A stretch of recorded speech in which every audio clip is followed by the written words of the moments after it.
Okay, it's tea time, 6:59.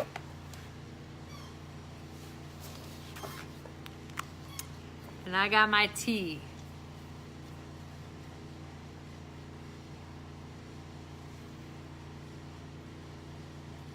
So I'm gonna wait about 30 seconds.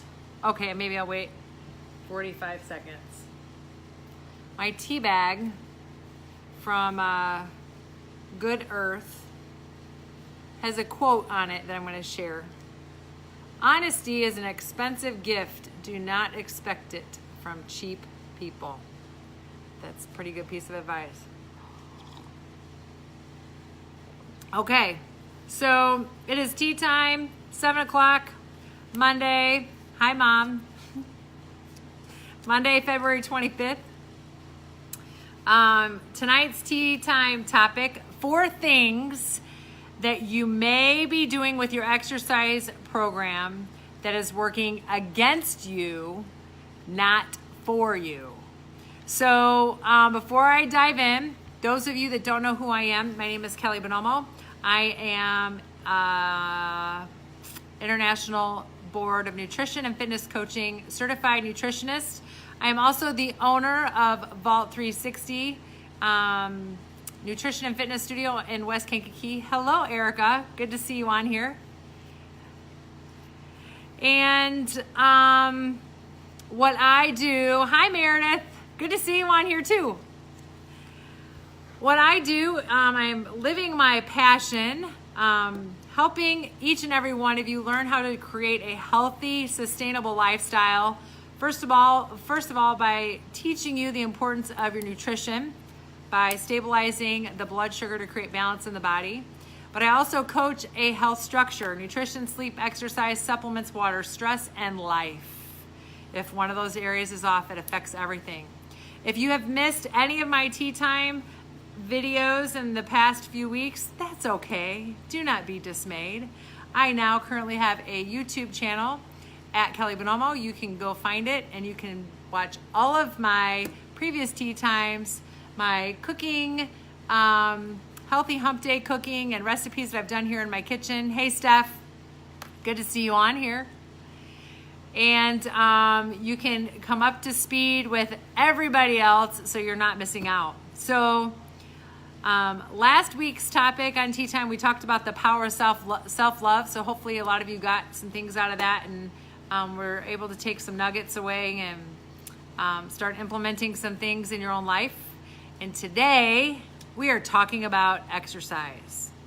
So one of the biggest areas that I see outside of nutrition coaching and sleep issues, which we'll maybe dive into that in the next week or two, is exercise. And I hate to say that, like, I hear about people working out wrong because, let's face it, any exercise that we do, any activity that we do is great, right?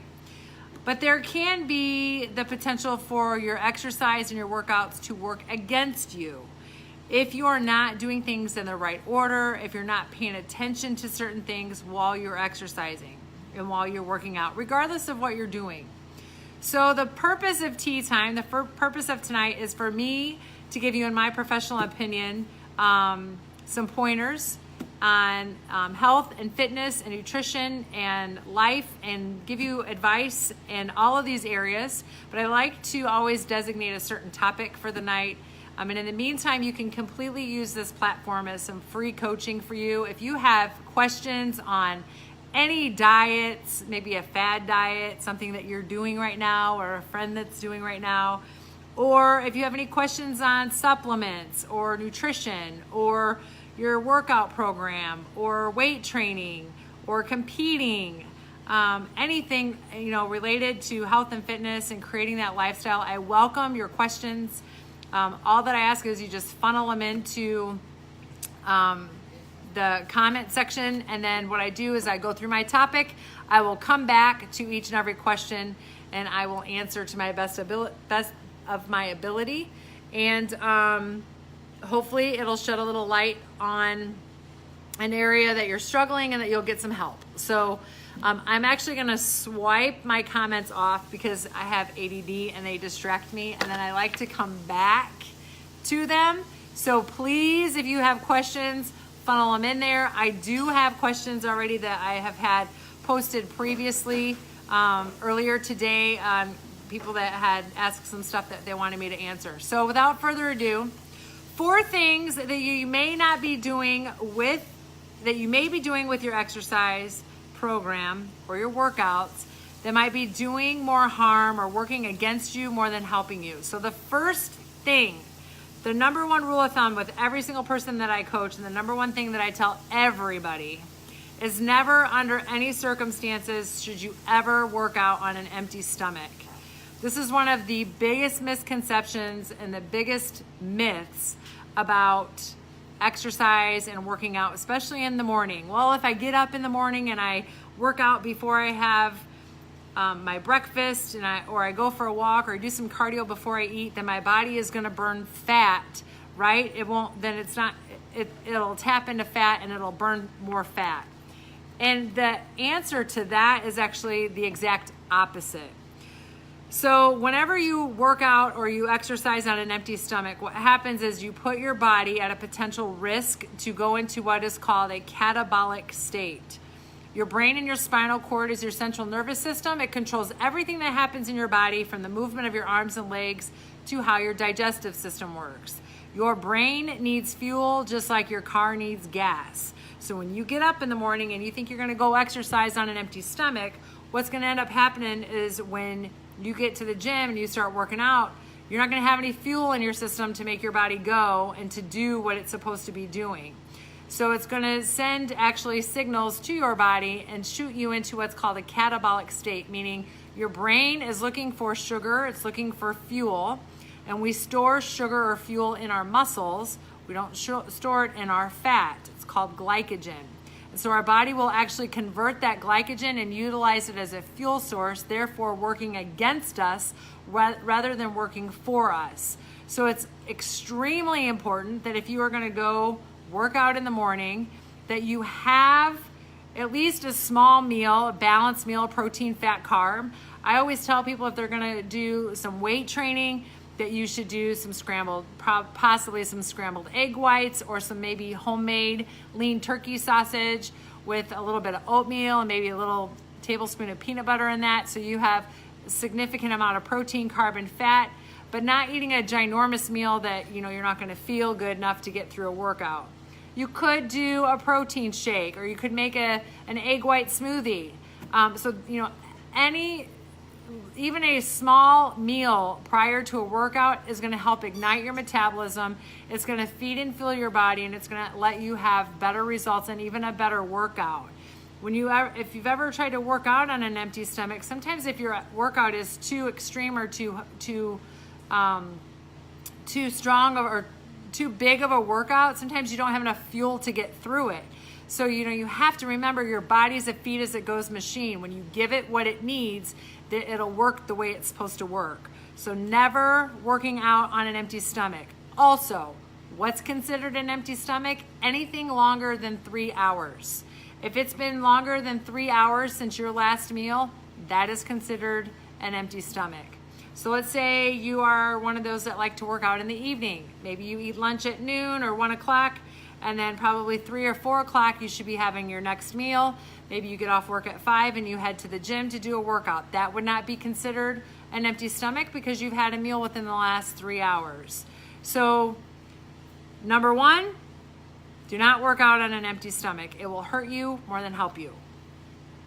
All right, number 2, whenever you exercise, anytime, no matter what you're doing, your body is always going to burn sugar first before it will ever tap into stored fat for fuel. So this is really going to be geared towards those of you that are like my avid cardio goers. When you walk in the gym and you immediately go to the treadmill or the elliptical because you want to get your cardio done first because you're dreading it and it's horrible. They should call it the dreadmill, not the treadmill, right? And so your intentions are to go in and do your cardio first and get that out of the way, and then you want to do your weight training.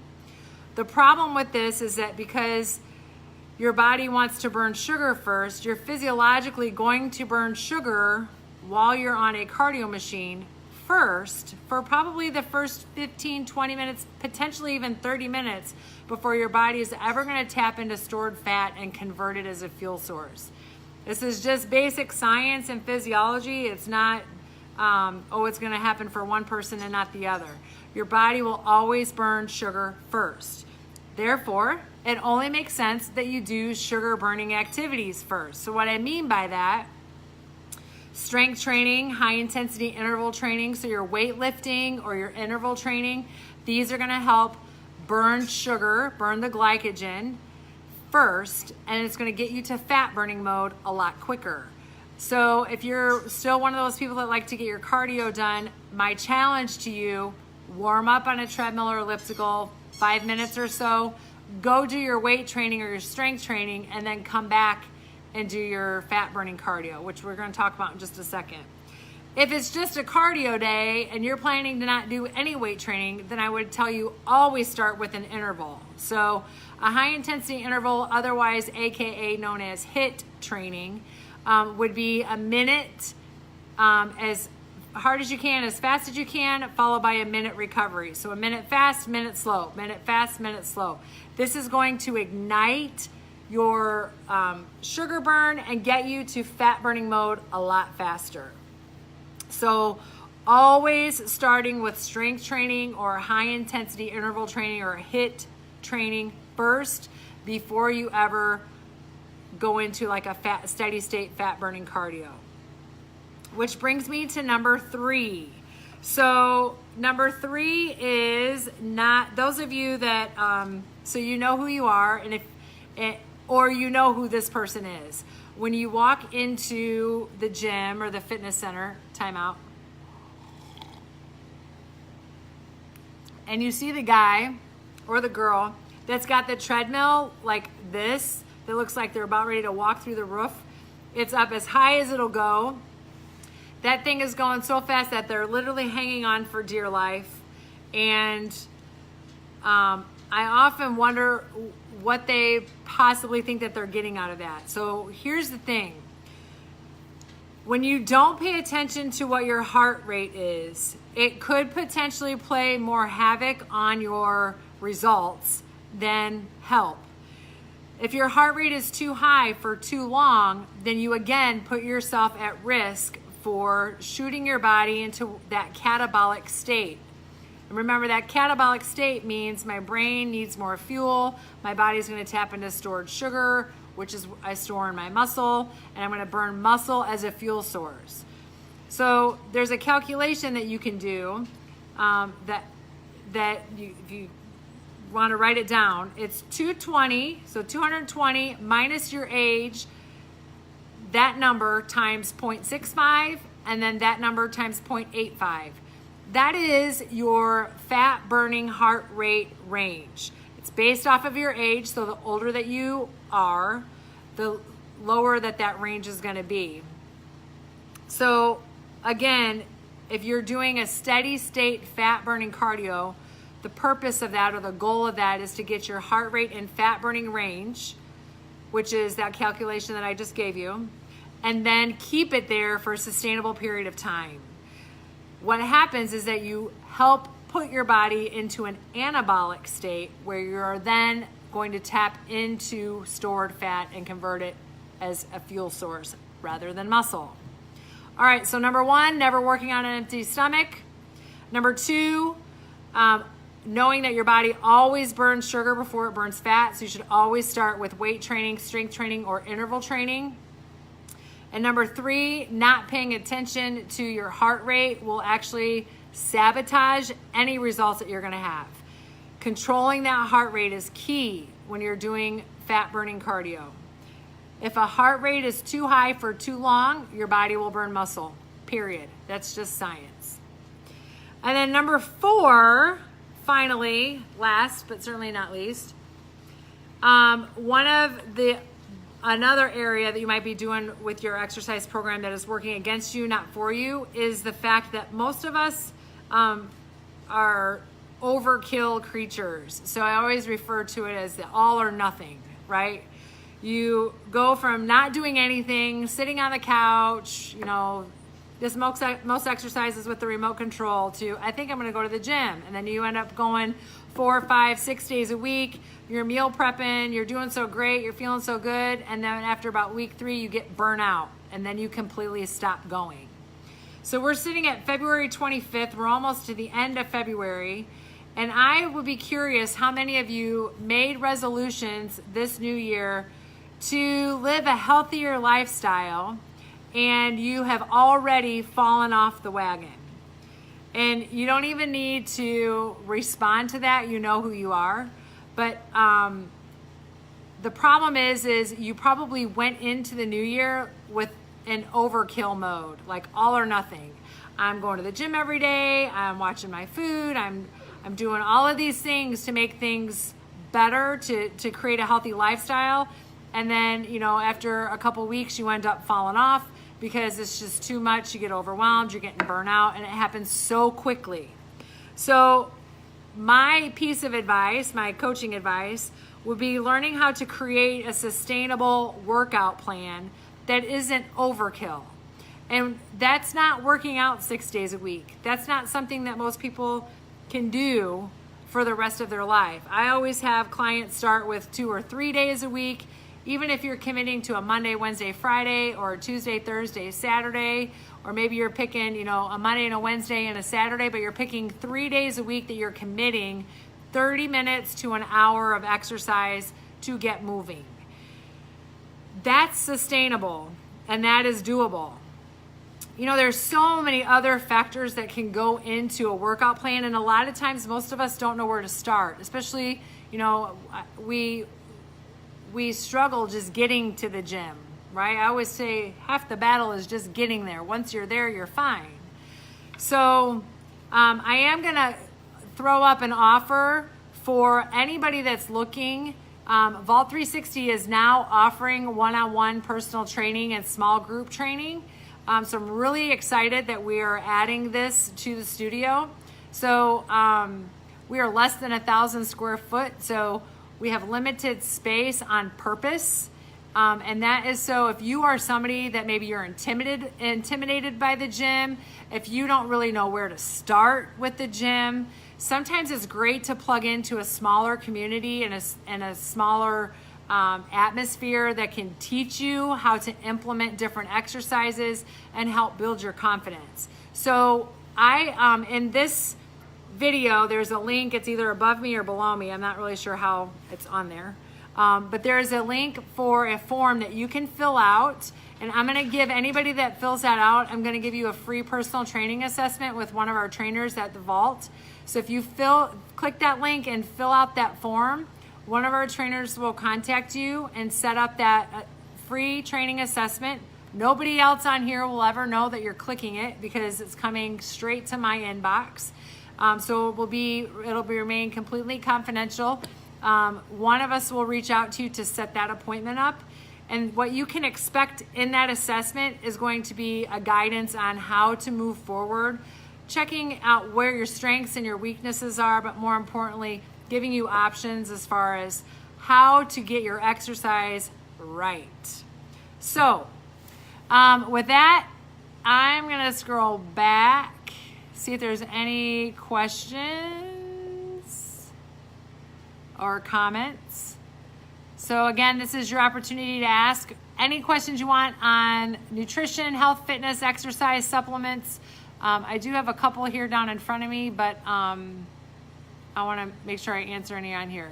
Stephanie, I have worked out on an empty stomach before. What should we consume before working out and also after the gym? Sometimes I'm starving. Do we eat after as well? Okay, great question. As a matter of fact, that was the same question that I had from somebody else. So the other question was, how and when should you fuel before and after workout? So, and while I'm answering this, if you have any other questions, pop them in there. So the question is, if you're just getting on, how do I fuel, or what should I eat before a workout and what should I eat after a workout? So remember, anything that is longer than that 3 hours is going to be considered an empty stomach. So in my professional opinion, believe it or not, the 3 most important times of the day to eat when you are exercising and you're implementing exercise into your daily life, it is within an hour prior to your workout, within 30 to 45 minutes post-workout, and then within another hour after that. So let's say that you're gonna go to the gym at 9 o'clock in the morning. I would say you need to be having your meal within that hour. So I would say 7:30, 8 o'clock, you need to be having a meal. You go to the gym, you work out at 9 o'clock. Then the best thing post-workout that's quick, that can help replenish your fuel source very quickly, would be a balanced protein shake like Zen Fuse. If you're going to do like a ON, like Optimum Nutrition, you might have to add some carb and fat to it, or something like a Vega 1, you might have to add some additional carb and fat to it to make it more balanced. But a protein shake post-workout within that first 15 to 30 minutes is the fastest way to help replenish your glycogen stores in your muscle. So let's say your workout is completed by 10:15, then by 10:30 you're having a shake, and then an hour later at 11:30 you're having your next meal.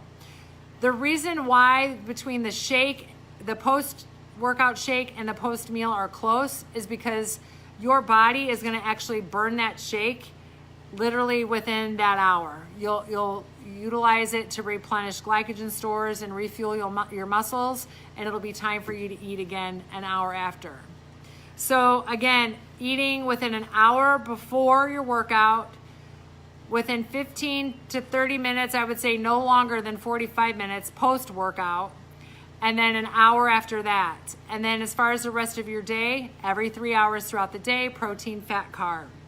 So the question was how and when you should fuel, or what you should eat before a workout and post-workout. All right. Meredith, can you repeat the heart rate calculation? Yeah, it was 220, so 220 minus your age, and then that number, you're going to multiply it by 0.85, and then you're going to multiply it by 0.65. So you're going to have a range. You'll have a low number and a high number. So that is your fat burning heart rate range. And you will maximize fat burning by staying within that range. And I would even go as far to tell you to stay in the bottom half of that range. So 220 minus your age, and then that number times 0.85, and then multiply that number times 0.65. And then that's pretty much where you want to keep your heart rate. If you are doing an interval training, like a high intensity, fast, slow, we don't really watch the heart rate because we're not keeping it high for a long period of time. We're only bringing it up for a minute, and then we're gonna bring the heart rate back down on that 1 minute recovery. All right, cool. All right, so if we have no more questions, I'm gonna give this another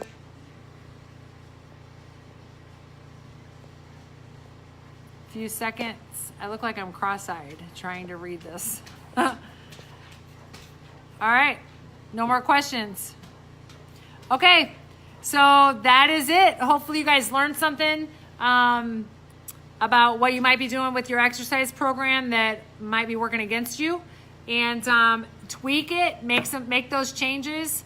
And as always, if you have questions on any parts of this, please feel free to shoot a comment down here or reach out to me personally. If you are looking for a personal trainer, we have that at Vault. You can click the form to fill out that online questionnaire. It'll come right to my inbox, and I'll set you up with a free personal training assessment so we can get you some help. Okay, in the meantime, if you have not subscribed to my 2-Minute Tuesday newsletter, it will be out tomorrow morning. And you can subscribe to that at kellybonomo.com. Scroll to the bottom of the homepage, and then it'll say subscribe to my newsletter. be sure that you go there. It's free, and it takes 2 minutes for you to read it. Most of us have 2 minutes. And then I will also be back sometime on Wednesday. It's probably going to be Wednesday evening with Healthy Hump Day recipe. I've got a crazy week this week, being that I have hip replacement surgery next week. So I will be bringing you some Healthy Hump Day recipe on Wednesday. In the meantime, stay plugged in. If you need anything, any coaching, nutritional advice, tips, questions, anything, I'm always here. Thanks for spending your evening with me, and I will see you all next time. Bye.